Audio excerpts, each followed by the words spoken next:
Halo anak-anak, senang sekali berjumpa kembali dengan anak-anak. Tante Ruth harap anak-anak makin lama makin setia, tetap tekun dalam pembacaan Alkitab dan pengisian Book of Row-nya setiap harinya. Baik anak-anak, pembacaan kita hari ini diambil di Yesaya 61 ayat 1 sampai Yesaya 62 ayat 5. Dan hikmat Tuhan hari ini diambil di Yesaya 61 ayat 10. Yuk kita baca sama-sama Yesaya 61 ayat 10.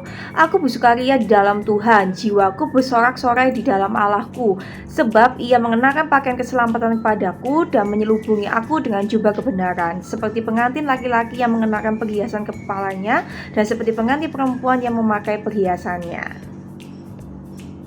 Dan dari hikmat Tuhan hari ini, Tante beri tema hidupku bukannya aku lagi.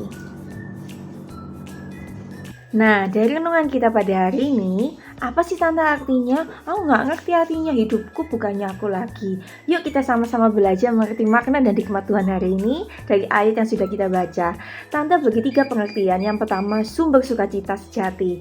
Ayat ini dibuka dengan pernyataan, aku akan sangat bersukacita dalam Tuhan, jiwaku akan bergembira di dalam Allahku. Sukacita ini bukan hasil usaha manusia, melainkan respon terhadap karya Allah yang besar dalam hidup kita, yaitu karya penyelamatan. Tuhan menyelamatkan dan menebus kita dengan darah yang mahal, dan kasih-Nya yang besar kepada kita, Tuhan rela mati di kayu salib untuk menebus dosa kita.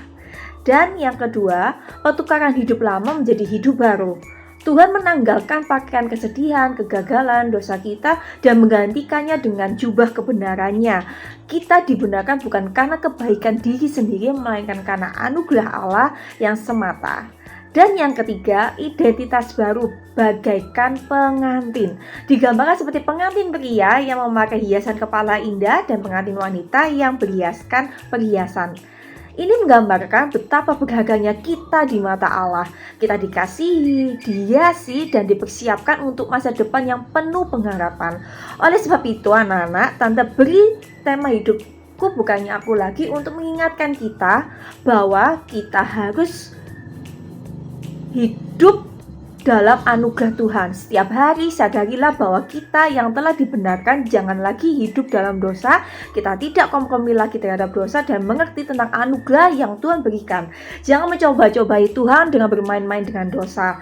Dan yang kedua, kenakan jubah kebenaran. Biarkan karakter Kristus, kebenaran, keadilan, dan sejahtera terpancar dalam tindakan kita sehari-hari. Sebagai bukti bahwa kita adalah umat tebusannya. Sebagai ayat penutup dari renungan kita hari ini ada di Filipi 4 ayat 8-9.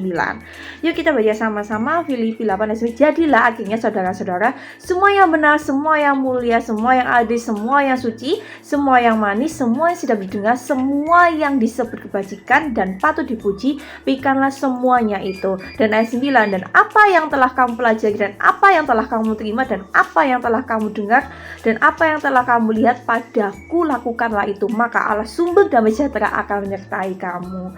Jadi yuk lakukan firman setiap hari dan kita sama-sama belajar hidupku bukannya aku lagi, melainkan Tuhan Yesus ada dalam hidup kita. Biar karakter Tuhan terpancar dalam hidup kita. Sekian renungan hari ini. Tuhan Yesus memberkati.